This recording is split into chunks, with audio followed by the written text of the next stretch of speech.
100 మంది కొరకు నువ్వు పోలేదు, తప్పిపోయిన నన్ను నీవు వెదకి వచ్చావు.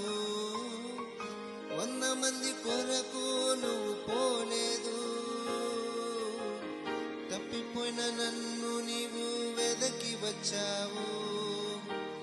నన్ను నీవు మరువక, నన్ను నీవు విడువక, జాలిగా నన్ను చూస్తూ నిలచిపోయావు. తృణీకరించక